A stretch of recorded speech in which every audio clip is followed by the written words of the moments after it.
পাহাড় ও নদীতে ঘেরা একটি সুন্দর গ্রাম ভরতপুর।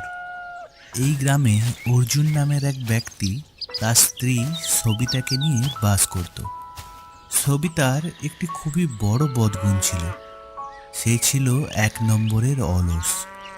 সারাদিন বাইরে কাজ করে আসার পরেও কোনো না কোনো বাহানা মেরে অর্জুনকে দিয়েই বাড়ির সমস্ত কাজ করিয়ে নিত সবিতা।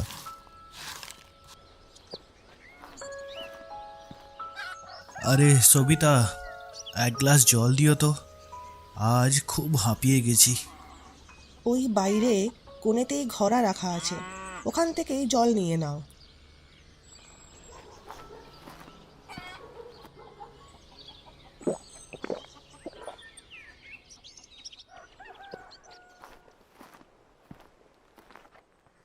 তুমি এখনো শুয়ে আছো সবিতা?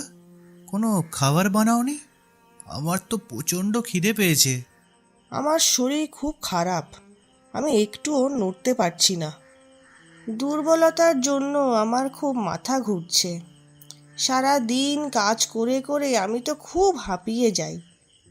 শরীরের জন্য একটুও শক্তি বেঁচে নেই। সকালে কাজে যাওয়ার সময় তো তুমি ঠিকই ছিলে, তাহলে হঠাৎ করে মাথা ঘোরাতে লাগলো কেন? আচ্ছা, ঠিক আছে, ছাড়ো। তুমি এখন আরাম করো। আমি সাবু বানিয়ে নিচ্ছি, আর তোমার জন্যও বানিয়ে রাখছি। সময় করে খেয়ে নিও। হায় ভগবান, আবার সেই সাবু খেতে হবে? আমি আর পারছি না।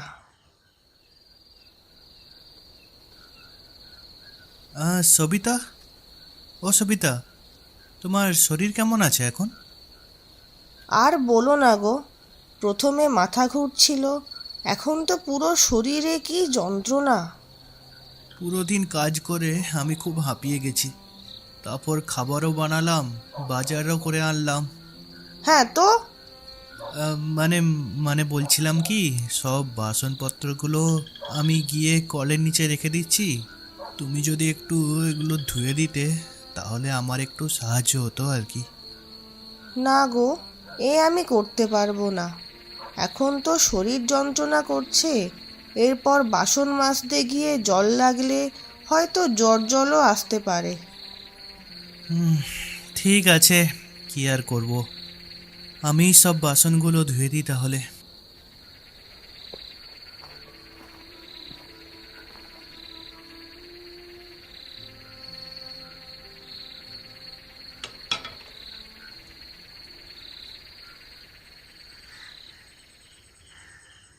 হায় ভগবান, আমার পেটে কি যন্ত্রণা করছে। হে প্রভু, আমাকে রক্ষা করো, যেন এই যন্ত্রণার জন্য আমি মরেই না যাই। আচ্ছা সবিতা, শোনো, আমার আজকে একটু জরুরি কাজ আছে, তার জন্য আমি বাজার যাব। দুপুরবেলা বাড়িতে খেতে আসতে পারবো না। আমি তোমার জন্য সাবু বানিয়ে রেখে দিয়েছি, তুমি সময় করে খেয়ে নিও। উফ, কি সমস্যা! সেই রোজ রোজ সাবু। না না, আমি আজ নিজের জন্য মশলাদার ঘুগনি বানাবই।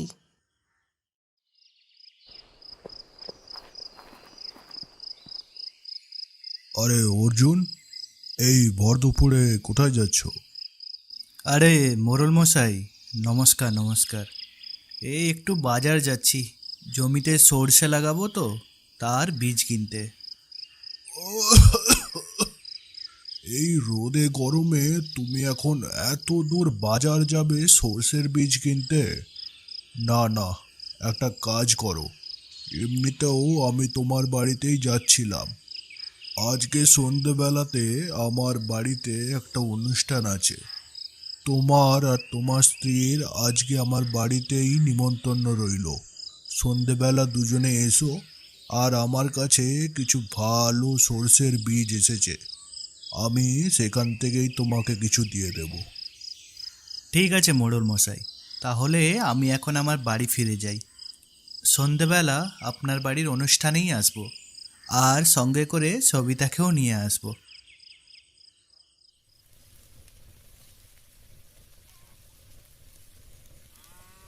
আরে বাহ, কি দারুণ সুগন্ধ আসছে।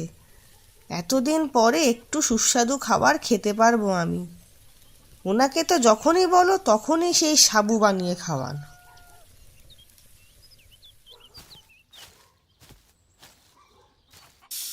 আহ, কি দারুণ সুগন্ধ! কারো বাড়িতে নিশ্চয়ই কোনো মশলাদার খাবার তৈরি হচ্ছে।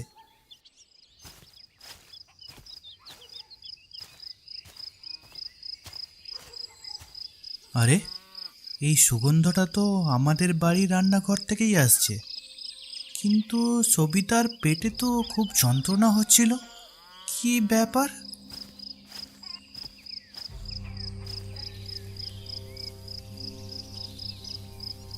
আচ্ছা, এবার আমি সব বুঝেছি। এ ঘরে যাতে কাজ না করতে হয় তার জন্য শরীর খারাপের বাহানা মারে। ঠিক আছে, এবার আমিও দেখাবো তোমাকে তোমার থেকে এই অলসতা কেমনভাবে বার করতে হয়।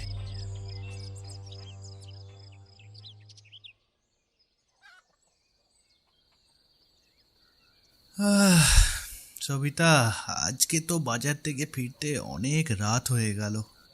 উফ, অবশেষে তাহলে এলে বাড়ি। এত দেরি হলো কেন আজকে? এত দেরি করে বাড়ি ঢুকলে এবার কখন খাবার বানাবে আর কখন আমি খাবো? আরে আরে, আমি তো তোমাকে একদমই বলতে ভুলে গেছি। আসলে আজকে মোড়ল মশাইয়ের বাড়িতে অনুষ্ঠান ছিল। আমি যখন বাজার যাচ্ছিলাম তখনই ওনার সাথে দেখা হয়, আর উনি আমাকে নিমন্ত্রণ করেন। আহা, কি খাবারের আয়োজন করেছিলেন উনি! লুচি, মাংস, পনির, পায়েস, আবার শেষ পাতে আইসক্রিমও ছিল। প্রতিটা রান্না যা সুন্দর হয়েছিল না সবিতা, তোমাকে কি বলবো। অনেক দিন পরে আমি এত সুস্বাদু খাবার খেলাম। উফ, মজা এসে গেল খেয়ে। কি? লুচি, মাংস, পনির, পায়েস, আবার আইসক্রিমও? এইসব তুমি একা একা খেয়ে এলে? আমার জন্যে আনলে না একটু? কি বলছোটা কি তুমি? তোমার না সকাল থেকে খুব পেটের যন্ত্রণা? সেটা জেনেও আমি তোমার জন্য এত মশলাদার খাবার নিয়ে আসবো? না না, এই সব খাবার খেলে তোমার নিশ্চয়ই আবার শরীর খারাপ হতো। শরীরের কষ্ট, তারপরে উপর থেকে আবার ওষুধের পেছনে অনেক টাকা খরচা। না না, কোনো দরকার নেই। আরে এ কি সমস্যা? আমার পেটে যন্ত্রণা তো সকালবেলা ছিল, তা বলে তুমি এখন আমার জন্য একটুও খাবার আনবে না? তুমি আগে নিজের শরীরটা ঠিক করো। এই সব খাবার টাবার তো সারা জীবন আসবে। এখন রান্নাঘরে মুড়ি আছে, কিছুটা শুকনো মুড়ি জল দিয়ে খেয়ে শুয়ে পড়ো, পেটে শান্তি পাবে। আর আমিও এবার শুতে যাই। এত সব খাবার খেয়ে আহ, প্রচণ্ড ঘুম পাচ্ছে, বুঝলে। হায় ভগবান, আমার হাত থেকে লুচি, মাংস, পায়েস, পনির এই সব বেরিয়ে গেল। নিজের পায়ে আমি নিজেই কুড়ুলি মারলাম। এবার তো আমাকে সেই শুকনো মুড়ি চিবিয়েই খেতে হবে।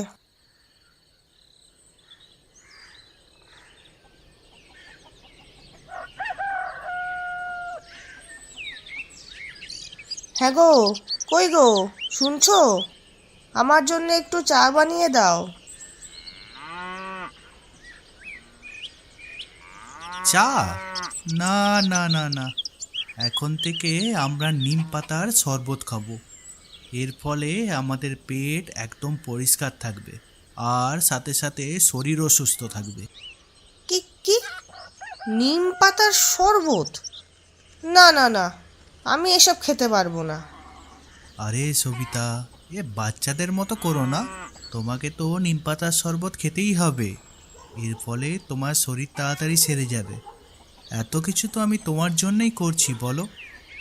না না, এ তো খুবই তেতো হবে। আমি কিছুতেই খাবো না এটা।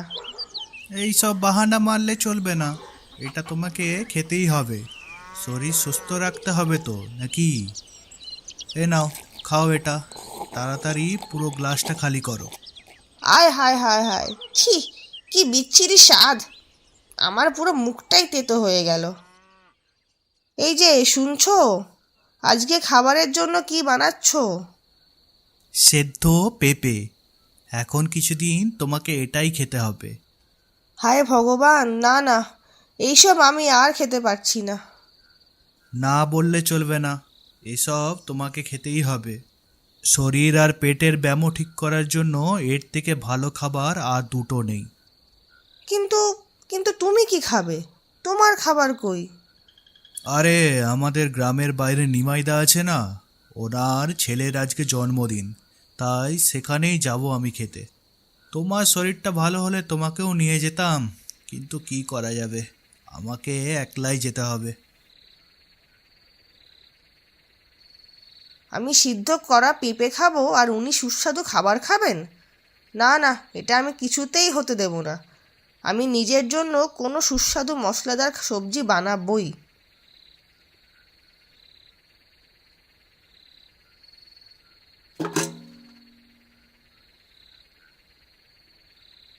রান্নাঘরে তো একটাও সবজি বেঁচে নেই, তার ওপর আমি পেঁপে সিদ্ধটাও আবর্জনার সাথে ফেলে দিলাম। হায় ভগবান, আমাকে কি তাহলে এখন খালি পেটেই থাকতে হবে?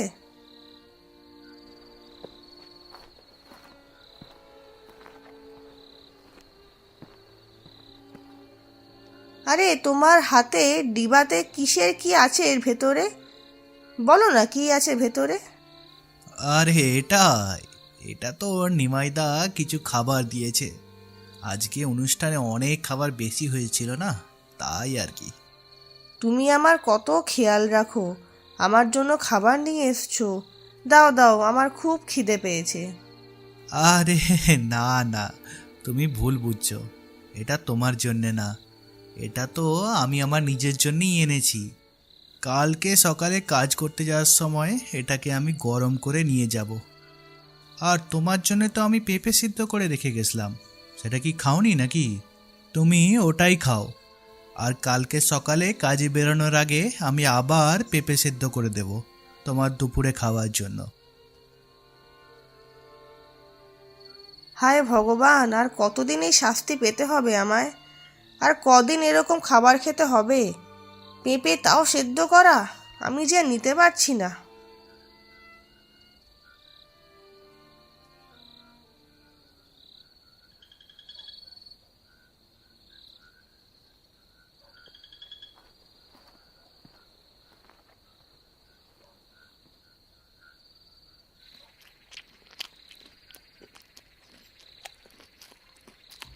এ কি সবিতা, তুমি এখনো ঘুমোওনি?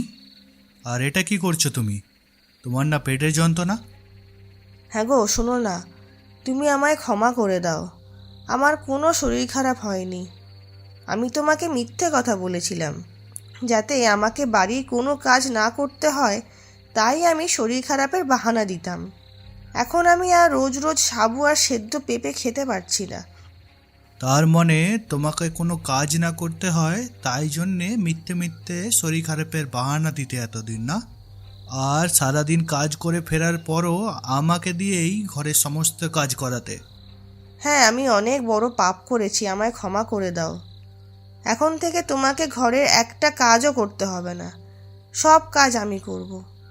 কথা দিচ্ছ তো যে কাল থেকে আর কোনো বাহানা মারবে না, আর বাড়ির সমস্ত কাজ এখন থেকে তুমিই করবে?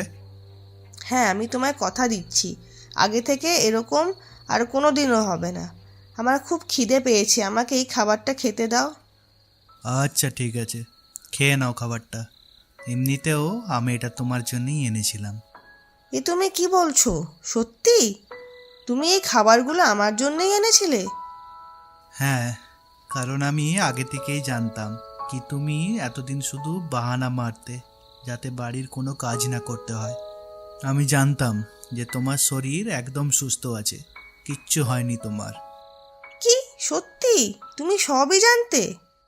হ্যাঁ গো, সেই দিন যখন তুমি রান্নাঘরে লুকিয়ে লুকিয়ে ঘুগনি বানাচ্ছিলে, আমি কিছুক্ষণ পরে বাড়ি ফিরে জানলা দিয়ে তা সবই দেখে নিই।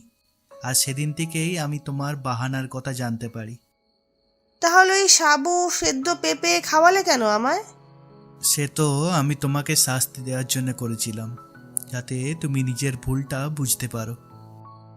আমি নিজের ভুল বুঝতে পেরেছি, আমার ভালো মতো শিক্ষা হয়েছে। কথা দিচ্ছি, এখন থেকে আমি আর কোনো দিন অলসতা করব না।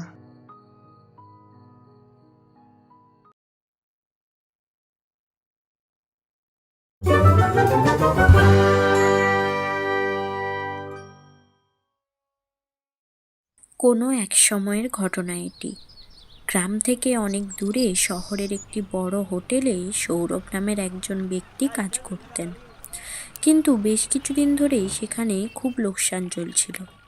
তাই হঠাৎ একদিন সেখানকার মালিক সৌরভকে ডেকে বলে যে গত কয়েকদিন ধরে সেখানে যেভাবে লোকসান হচ্ছে তাতে তাদের ব্যবসা বন্ধ হয়ে যাওয়ার উপক্রম হয়েছে। তাই সে যেন অন্য কোনো জায়গায় কাজ খুঁজে নেয়। এই কথা শোনার পর বেশ কয়েকদিন ধরে বিভিন্ন জায়গায় ঘুরে ঘুরেও সে কোনো কাজ পেল না। তাই অবশেষে নিরাশ হয়ে সে তার গ্রামের বাড়িতে তার স্ত্রী ও ছেলের কাছে ফিরে আসে। কিন্তু গ্রামে সেরকম কাজ না থাকায় দিনরাত সে মন খারাপ করে নিজের বাড়িতেই বসে থাকতো। আরে বাবা সৌরভ, এত চিন্তা করছো কেন? কিছু না কিছু একটা ব্যবস্থা নিশ্চয়ই হবে। কি রাস্তা বেরোবে কাকা? এই গ্রামে কি আর থোড়ি না কোনো হোটেল খুলছে? সারা জীবন তো হোটেলেই কাজ করে এলাম, অন্য কোনো কাজও জানি না। এই সব চক্করে আমার ছেলেটার পড়াশুনো না বন্ধ হয়ে যায়। আরে ওইসব কিচ্ছু হবে না, তোমার নিশ্চয়ই কিছু সঞ্চয় তো থাকবেই। এখন সেটা থেকেই কাজ চালাও, আর সাথে সাথে কাজ খুঁজতে থাকো। একটা না একটা ব্যবস্থা নিশ্চয়ই হবে, ঠাকুরের উপরে ভরসা রাখো। পাড়াপড়শিরা তাকে বিভিন্ন রকম উপদেশ দিতে শুরু করেছিল, কিন্তু কোনো উপদেশেই কোনো লাভ হলো না এবং সৌরভেরও কোনো কাজ হলো না। এমনকি তার কাছে সেরকম কোনো টাকা পয়সাও ছিল না সংসার চালানোর মতো। শোনো না, সারাদিন এত চিন্তায় থাকো, এমনকি আর কোনো কাজ তুমি জানো না যেটাতে রোজগার করা যায়? আরে অন্য কিছু জানলে কি আর এভাবে খালি বসে থাকতাম? তোমার কি মনে হয় এরকমভাবে খালি বসে থেকে আমার খুব মজা লাগছে, তাই না? আচ্ছা, তুমি শহরে কি কাজ করতে? আরে বাবা, এতবার তো বলেছি তোমাকে, ওখানে একটা হোটেলে আমি সিঙ্গারা বানাতাম। তো সিঙ্গারা বানানো কি এখন ভুলে গেছো নাকি? এই সিঙ্গারা বানানো আবার কেউ ভুলে যায় নাকি? একবার শিখে গেলে সারা জীবনও ভোলার নয়। তাহলে তুমি ওই কাজটাই করছো না কেন? আরে কোথায় বানাবোটা কোথায়? এখানে কোথায় হোটেল যেখানে আমি সিঙ্গারা বানানোর কাজ পাবো এখন? আরে হোটেল নেই তো কি হয়েছে, নিজের একটা ঠেলা তো লাগাতেই পারো। কি কি কি কি বললে তুমি? আরেকবার বলো। আমি বলছি যে তুমি একটা ঠেলায় নিজে বানানো সিঙ্গারা বিক্রি করতেই তো পারো। প্রথমে সৌরভ তার স্ত্রীর কথাগুলি অগ্রাহ্যের সাথে শুনলেও সিঙ্গারার দোকান খোলার উপায়টি শুনে সে খুব খুশি হয়ে যায় এবং তার স্ত্রীকে জড়িয়ে ধরে। আরে এত সুন্দর একটা আইডিয়া তুমি আগে দাওনি কেন? তুমি কি কোনোদিন আমাকে জিজ্ঞাসা করেছো? নিজের কোনো সমস্যাই তো আমাকে বলো না, সারা দিন নিজের বন্ধুদের সাথেই আলোচনা করতে থাকো। আমি কি করব বলো? আরে আমারও এই চিন্তায় মাথা খারাপ, বুঝতে পারিনি কাকে বলবো কি বলবো। কিন্তু না, এখন তুমি যেটা বলেছো সেটাই হবে। চলো, তোমার সমস্যার তো একটা সমাধান পাওয়া গেল। ব্যাস, এবার কাল থেকেই আমি সিঙ্গারার ঠেলা লাগাবো। ওখানে হোটেলেও সকলের আমার হাতের সিঙ্গারাই পছন্দ ছিল। আর হ্যাঁ, এই কাজ কিন্তু আমি একা করতে পারবো না, আমার তোমার সাহায্যের দরকার হবে। আরে হ্যাঁ, নিশ্চয়ই, আমি সব সময় তোমার পাশে আছি। উপায় খুঁজে পাওয়া মাত্রই তারা পরের দিন সকালবেলায় দুজনে মিলে গ্রাম থেকে কিছু দূরে নিজেদের সিঙ্গারার ঠেলা লাগিয়ে দেয়। এর সাথে দীপালি চায়ের ব্যবস্থাও রাখে। তুমি দেখো, এই চা আর সিঙ্গারার যে জুড়ি, সবার তা দারুণ পছন্দ হবে। তাদের দুজনকে গ্রাম থেকে দূরে ঠেলাতে করে এত জিনিসপত্র নিয়ে যেতে দেখে গ্রামবাসীরা ভাবল যে তারা বোধহয় দুঃখ এবং অভাব সহ্য করতে না পেরে গ্রাম ছেড়ে চলে যাচ্ছে। আরে সৌরভ, বৌমা, এভাবে হতাশ হতে নেই। কোথায় যাবে গ্রাম ছেড়ে? আজ নয়তো কাল কিছু তো একটা জোগাড় হয়েই যাবে। তা বলে নিজের জন্মভূমি ছেড়ে কেউ চলে যায় নাকি? ছি ছি ছি ছি। আরে না না কাকা, আপনার ভুল ভাবছেন। কি ভুল ভাবছি? হ্যাঁ, ঠেলা দেখা যাচ্ছে, তারপরে এত জিনিসপত্র, তোমরা দুজন গ্রাম থেকে এত দূরে।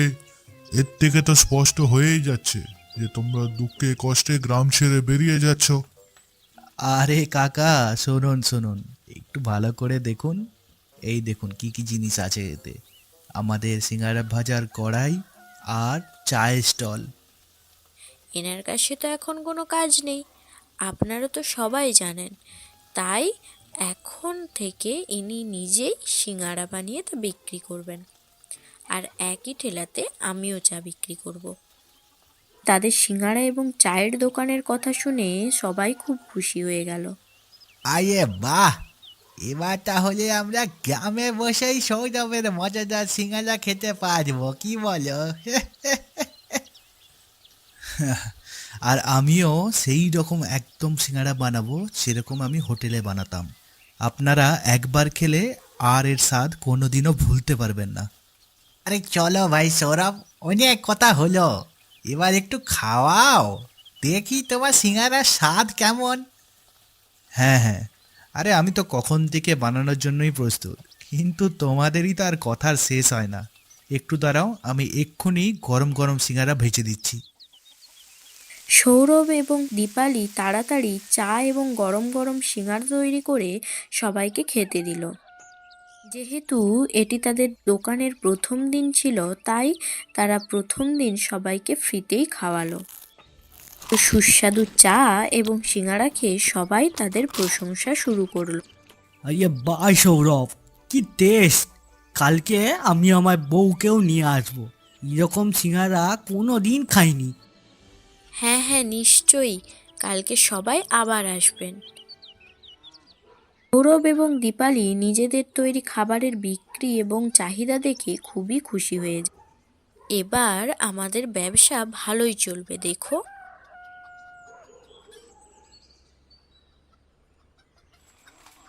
পরের দিন সকালে তারা আবার নিজেদের ঠেলা তাড়াতাড়ি লাগিয়ে দেয়। ধীরে ধীরে তাদের ঠেলার কাছে সবাই আসতে থাকে এবং কেউ দুটো, কেউ চারটে সিঙাড়া চায়। আসুন আপনারা, আসুন সবাই, শুধুমাত্র 5 টাকার একটা সিঙাড়া আর 2 টাকার চা। আসুন আসুন। আরে, আজকে টাকা নিচ্ছ? হ্যাঁ কাকা, প্রতিদিন তো আর ফ্রিতে খাওয়াতে পারবো না। হ্যাঁ বৌমা, একদম ঠিক কথা। রোজ রোজ তো আর বিনা পয়সায় খাওয়ানো যায় না। 5 টাকাতে তারা সিঙাড়া বিক্রি করত এবং গ্রামবাসীরাও খুশি খুশি নিয়ে নিত। ধীরে ধীরে সৌরভের সুস্বাদু সিঙাড়ার দোকানের কথা তাদের আশেপাশের গ্রামেও বহু দূর পর্যন্ত ছড়িয়ে পড়ে এবং সবাই তাদের দোকানে আসতে থাকে। এমনই একদিন সিঙাড়ার জন্য আলু খুব কম বেচেছিল, কিন্তু তখন অনেক লোক সিঙাড়া নেওয়ার জন্য অপেক্ষা করছিল। এবার কি করব? এখনো এত লোক বাকি, আর সিঙ্গারার আলু তো প্রায় শেষ। আমার তো খুবই ভয় লাগছে। আরে ভয় পেও না, আমি সিঙাড়াগুলোতে আলু একটু কমই ভরছি। না না না না, এটা ঠিক হবে না। তার থেকে ভালো আমি বরঞ্চ এনাদেরকে বারণ করে দিই, বলে দিই সিঙ্গারা শেষ হয়ে গেছে। না না, একদম না, এনাদের একবার ফিরিয়ে দিলে আর দ্বিতীয়বার কেউ ফিরে আসবে না আমাদের ঠেলায়। তারা দুরু দুরু বুকে সবাইকে সিঙাড়া দেয় আর মনে মনে ভাবে নিশ্চয়ই কেউ না কেউ সিঙাড়াতে কম আলুর অভিযোগ জানায়। কাউকে অভিযোগ না জানাতে দেখে সৌরভ অবাক হয়ে যায়। দীপালি, এটা কি হলো? কেউ সিঙ্গারাতে কম আলুর কোনো অভিযোগ জানালো না তো? এ তো আমার হাতের জাদু আর মাথার বুদ্ধির কামাল। মানে? দীপালি তাকে দেখায় যে সে সিঙাড়ার আকারও আগের থেকে অনেক ছোট করে দিয়েছে এবং তা কোনো গ্রামবাসী টের পায়নি, এমনকি সৌরভও বুঝতে পারেনি। এটা দেখে সৌরভের মনেও লোভের সৃষ্টি হলো। হুম, এটা ভালোই। কাল থেকে তাহলে ছোট সিঙ্গারা, কম আলু, আর দাম 7 টাকা। হ্যাঁ, একদম, কেউ কিচ্ছু টের পাবে না, সবাই খাওয়াতেই ব্যস্ত থাকবে। তারা দিন দিন সিঙাড়াতে কম আলু ভরতে শুরু করলো এবং সিঙাড়ার আকারও ছোট করতে শুরু করলো।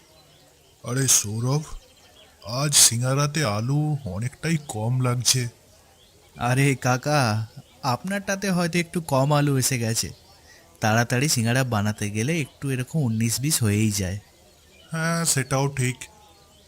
যদিও বা কেউ অভিযোগ জানাতো, তাকে পরের কয়েকদিন ভালোভাবে সিঙাড়া বানিয়ে তার মুখ বন্ধ করে দিত, ফলে আর কেউ কিছু বলতো না। এইভাবেই তারা দুজনে দিন দিন লোভের পরিমাণ বাড়তে থাকলো এবং মানুষকে ঠকিয়ে যেতে শুরু করলো।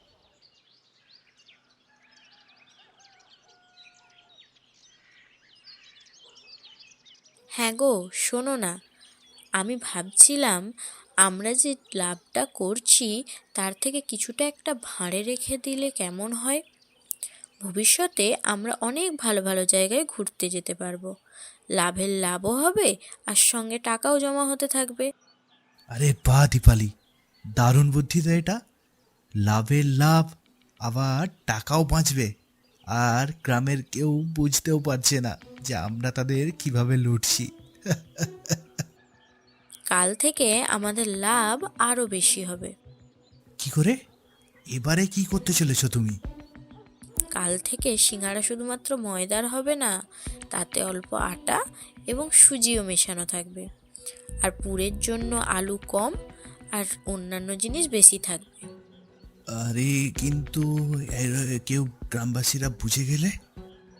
আজ পর্যন্ত তুমি কখনো টের পেয়েছো আমি সিঙ্গারার লেচিতে এত কিছু মেশাই? হ্যাঁ, কি বলছো গো? সত্যি? আমি তো কিছুই টের পাইনি। কয়েক মাস পর্যন্ত এভাবেই তাদের ব্যবসা চলতে থাকে। এর ঠিক বেশ কয়েকদিন পরের ঘটনা। তাদের ছেলে বাপন সকালে স্কুলে যাওয়ার জন্য বিছানা ছেড়ে উঠে আসছে না দেখে সৌরভ তার কাছে গেল এবং দেখল যে তার গা জ্বরে পুড়ে যাচ্ছে। এটা দেখে তারা তাদের ঠেলাতে করেই ছেলেকে সঙ্গে সঙ্গে ডাক্তারের কাছে নিয়ে গেল। কিন্তু তার শরীর তো ঠিক হলোই না, বরং তার অবস্থা দিন দিন আরও খারাপ হতে শুরু করলো। সৌরভ এবং দীপালি তাকে নিয়ে একটার পর একটা ডাক্তারের কাছে যেতে শুরু করলো। এর ফলে তাদের দোকানও কয়েকদিন তারা খুলতে পারলো না। ছেলেকে সুস্থ করে তোলার জন্য তাদের যা সঞ্চয় ছিল সব খরচ হয়ে গেল এবং তারা অসৎ উপায়ে যা টাকা রোজগার করেছিল সেগুলিও খরচ হয়ে গেল। শেষে পাপন সুস্থ হয়ে উঠল ঠিকই, কিন্তু তাদের কাছে যা জমানো টাকা ছিল সবই খরচ হয়ে গেল। দেখলে দীপালি, আমাদের লোভের ফল আমাদের ছেলেটাকে ভুগতে হলো। এই যে এত পাপের টাকা আমরা জমিয়েছিলাম, সেইগুলো তো সব শেষ হলোই, তারপরে আমাদের ঠেলাটাও বন্ধ রইল। এটা তো আমাদের হওয়ারই ছিল। ওই সিধা সাদা গ্রামবাসীগুলোকে আমরা কি না ঠকিয়েছি। হ্যাঁ, তুমি ঠিকই বলেছ। এটা আমাদের সমস্ত পাপেরই ফল, যার শাস্তি আমাদের ছোট্ট ছেলেটাকে পেতে হলো। তারা নিজেদের ভুল বুঝতে পারে এবং উচিত শিক্ষা পেয়ে তারা পুনরায় সততার সাথে তাদের দোকানে চা এবং সিঙ্গারা বিক্রি করতে শুরু করে।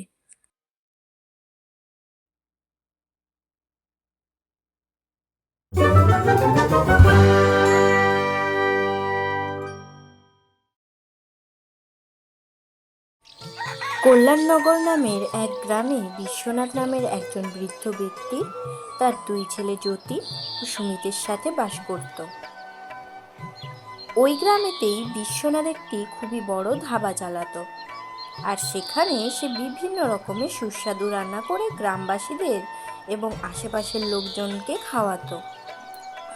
ওনার রান্না দেখে জ্যোতি এবং সুমিতও অনেক রকমের সুস্বাদু রান্না শিখে গিয়েছিল। কিছু বছর পরে বিশ্বনাথের মৃত্যু হয়।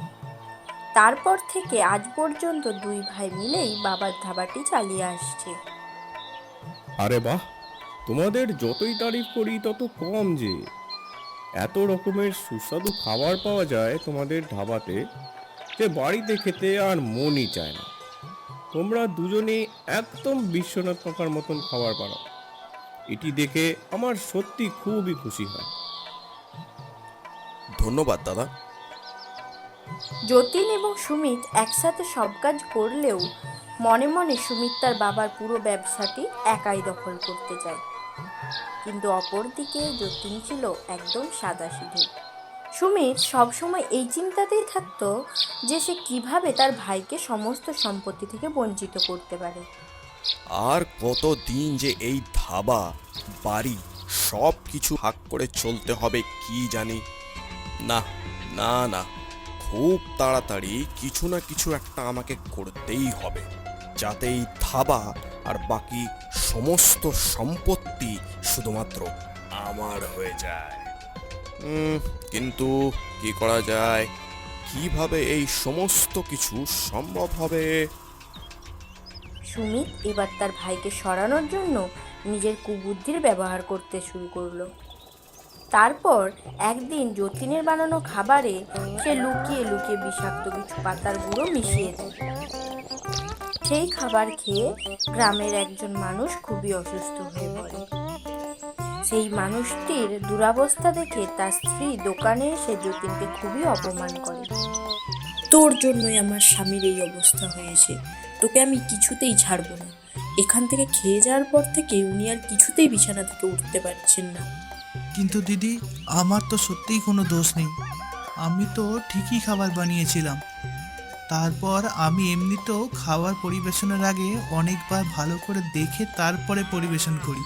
তুমিই বলো দাদা, আমি কি মিথ্যে বলছি? চুপ কর তুই যতীন। তুই এতটা কামচোর এবং অসতর্ক কিভাবে হতে পারিস? কত বছর ধরে এই ধাবাটি আমাদের বাবা চালিয়ে এসেছেন, আর এখন তুই এইভাবে ওনার আর এই খাবারের নাম মাটিতে মেলাতে চাস? ওনাকে তো তুই খাবার দিয়েছিলি, যা খেয়ে ওনার শরীর খারাপ হয়ে গেল। তা কি এমন মিশিয়েছিলি খাবারে? হ্যাঁ, কি দাদা, তুমিও বিশ্বাস করছো না আমাকে? আমি সত্যি বলছি, আমি খাবারে কিছু মেশাইনি। আরে এখনো কথা বলছিস তুই? চুপচাপ মুখ বন্ধ কর, না হলে এক থাপ্পড়ে তোকে আমি দিনের বেলায় চাঁদ দেখিয়ে দেব। এখন আর তুই কিছুতেই এই গ্রামে থাকতে পারবি না। বেরো এখান থেকে। এই ধাবা এখন থেকে শুধু তোর দাদাই সামলাবে, কারণ তোর আর তোর দাদার মধ্যে আকাশ জমিনের পার্থক্য। না না দিদি, এরকম বলবেন না। বিশ্বাস করুন, আমি সত্যি বলছি, আমি এরকম কিচ্ছু করিনি। আপনাদের সকলের নিশ্চয়ই কোনো ভুল হচ্ছে। আমি নির্দোষ। আমার কথাটা কি তুই বুঝতে পারছিস না নাকি? হ্যাঁ, আমি বললাম তো এই মুহূর্তে বেরিয়ে যা গ্রাম থেকে, না হলে আমি গ্রামের সবাইকে জড়ো করে তোকে মেরে শরীরের এক একটা হাড়কে গুঁড়ো করে দেব।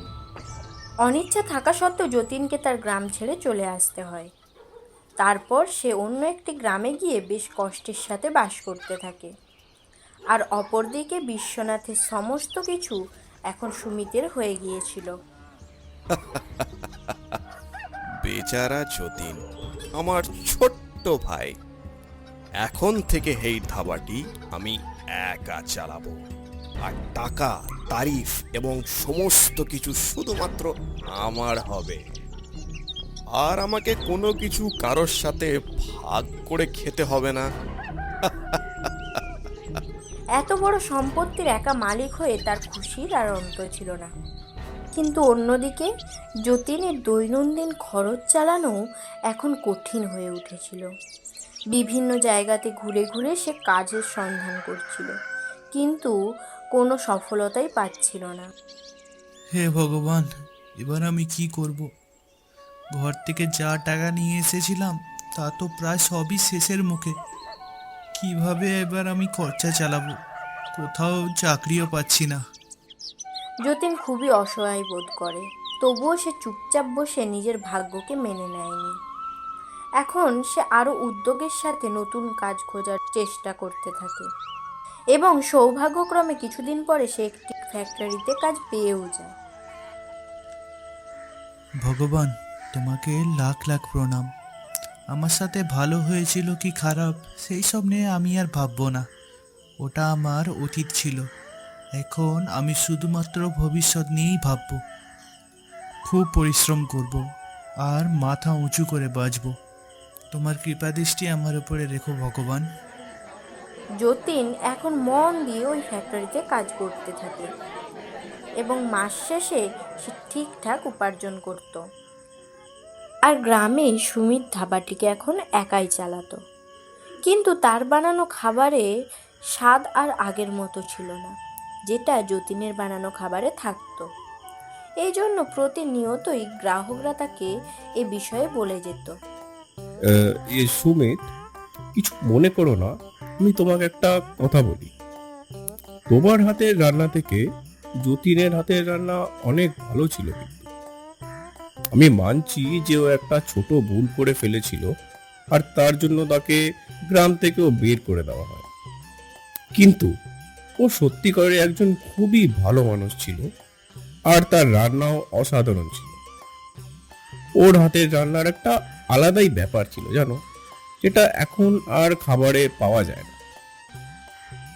এই গর্ধব, যদি মুখ বন্ধ করে চুপচাপ খাওয়ার থাকে তো খা, আর যদি এখানে বসে বসে ওই যতীনের নামে গুনগান গাইতে আসিস তো এক্ষুনি বেরিয়ে যায় এখান থেকে। কোথা থেকে চলে আসে সব। হ্যাঁ, তুমি আমায় এখান থেকে চলে যেতে বললে? হ্যাঁ হ্যাঁ, দরকার নেই এরকম খাবার খাবার আমার। তোমার হাতের খাবার অত্যন্ত জঘন্য খেতে।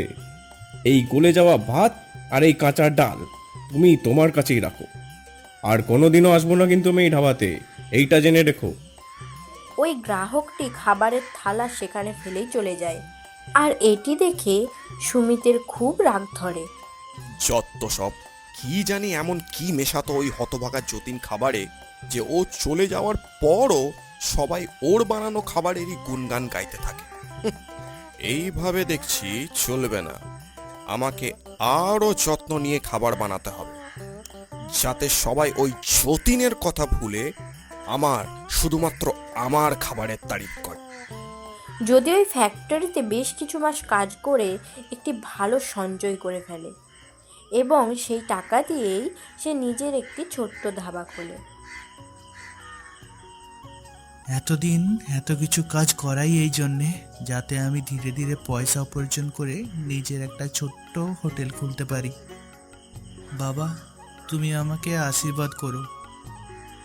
তুমি তো সবই জানো, উপর থেকে সবই দেখেছো। আমি নির্দোষ ছিলাম, তাও আমাকে সবাই দোষী ভেবে গ্রাম থেকে বার করে দিল। তা যাক সেসব কথা। এখন থেকে আমি তোমার শেখানো সমস্ত রান্না গ্রামবাসীদেরকে করে খাওয়াবো, এবং তোমার নাম উজ্জ্বল করব, আর নিজেরও একটা নাম বানাবো। খাবারের অসাধারণ স্বাদের জন্য বেশ কিছুদিনের মধ্যে যতীনের ওই ধাবাটি গ্রামের মধ্যে খুবই জনপ্রিয় হয়ে ওঠে। তার হাতে বানানো খাবার গ্রাহকরা খুবই তৃপ্তির সাথে খেত এবং ভোরে ভোরে তার প্রশংসা করত। সত্যি বলছি ভাই যতীন, এত সুস্বাদু খাবার আমি জীবনে কখনো খাইনি। আমি শহরে কিংবা শহরের বাইরে অনেক ধাবাতেই খাবার খেয়েছি, কিন্তু এই রকম খাবারের স্বাদ আর কোথাও পাইনি। সত্যি বলছি ভাই, তোমার হাতের খাবার খেয়ে আমার মন একদম প্রসন্ন হয়ে গেল। ধন্যবাদ প্রদীপদা। এই নাও তোমার মিষ্টি দই, একদম ঘরে আমার নিজের হাতে বানানো।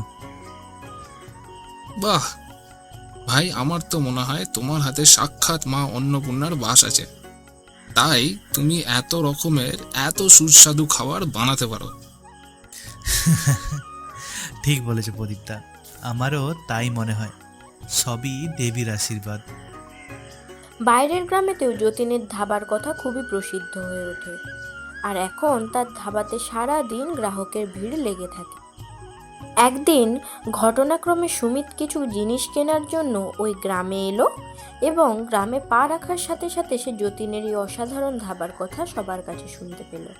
এর ফলে সুমিতের হিংসা আগের থেকেও আরো বেড়ে গেল। এটা কি করে হতে পারে? যতীন এই গ্রামে এসে নিজের ধাবা খুলে ফেলেছে, এর তো ভাগ্যই ফিরে গেছে দেখছি।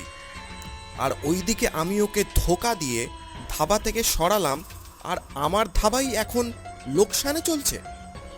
না না না না, আমি হারবো আর যতীন জিতবে, এটা কিছুতেই মেনে নেওয়া যায় না। ওই হতভাগাকে আমি কিছুতেই আমার আগে হতে দেব না। এবার তুই দেখ তোর ধাবার আমি কেমন ভাবে 12টা বাজায়। যতীনকে জব্দ করার জন্য সুমিত একটি সাধুর বেশ ধারণ করে ধাবাতে যায়। নমস্কার বাবাজি, আসুন আসুন। হ্যাঁ বাছা, এই নে দেবীর প্রসাদ খা।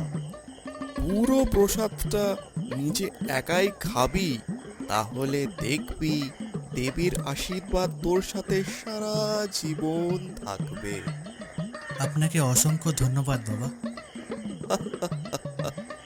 বেচারা জ্যোতি হয়তো এইটাও জানে না যে এই প্রসাদে আমি একটা ওষুধ মিশিয়েছি, যাতে ব্যক্তির স্মৃতিশক্তি কমে যায়, আর যেই কাজ কোনো মানুষ প্রতিদিন করে সেই কাজ সে সম্পূর্ণভাবে করাই ভুলে যায়। যতীনকে ওই প্রসাদ দিয়ে কিছুক্ষণ পরে সুমিত সেখান থেকে চলে আসে। আর অপরদিকে তার দেওয়া প্রসাদ খেয়ে যতীনের অবস্থা খারাপ হয়ে যায়। পরের দিন সে যখন তার ধাবাতে খাবার বানাতে আসে, তখন সে কিছুতেই মনে করতে পারছিল না কিভাবে সে খাবারগুলি বানাবে।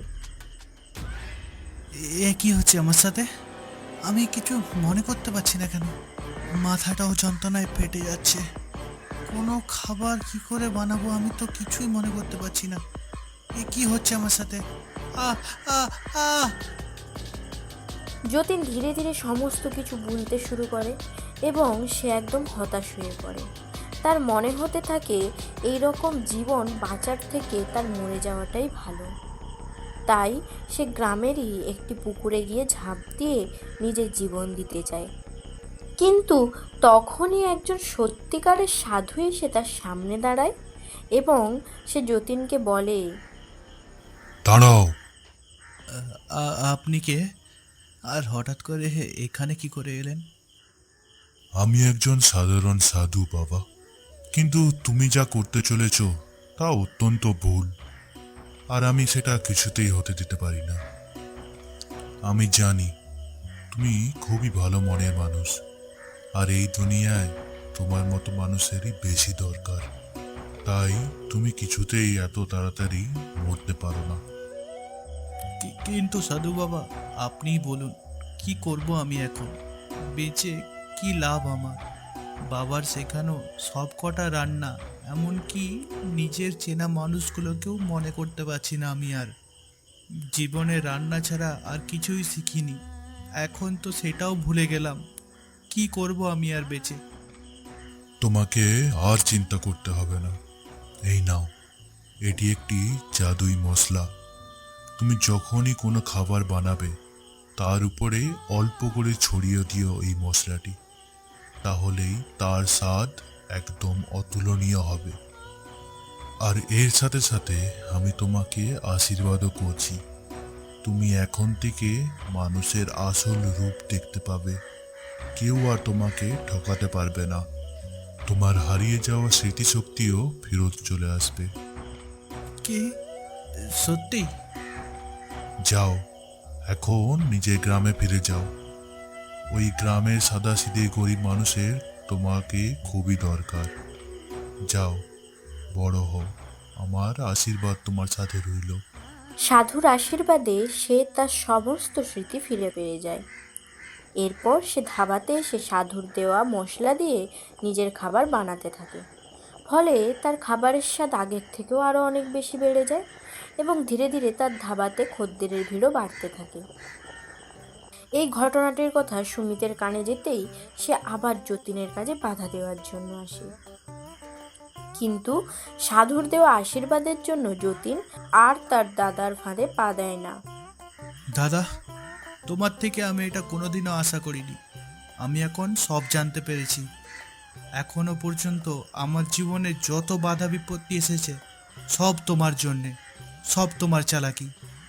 নিজের দাদা হয়ে কি করে করলে তুমি এটা? না না না, না না ভাই, তুই নিশ্চয়ই ভুল ভাবছিস। আমি তোর বড় দাদা হয়ে কিভাবে তোর সাথে এরকম, না না না। আমি কিছুই ভুল ভাবছি না দাদা, সব আমি জানতে পেরেছি। আর তোমাকে তোমার কর্মের উপযুক্ত শাস্তিও আমি দেব। আমি এক্ষুনি পুলিশ ডাকছি। খাদ্যবস্তুর সাথে বিষাক্ত পদার্থ মেশানোর জন্য পুলিশ সুমিতকে গ্রেপ্তার করে নিয়ে যায়।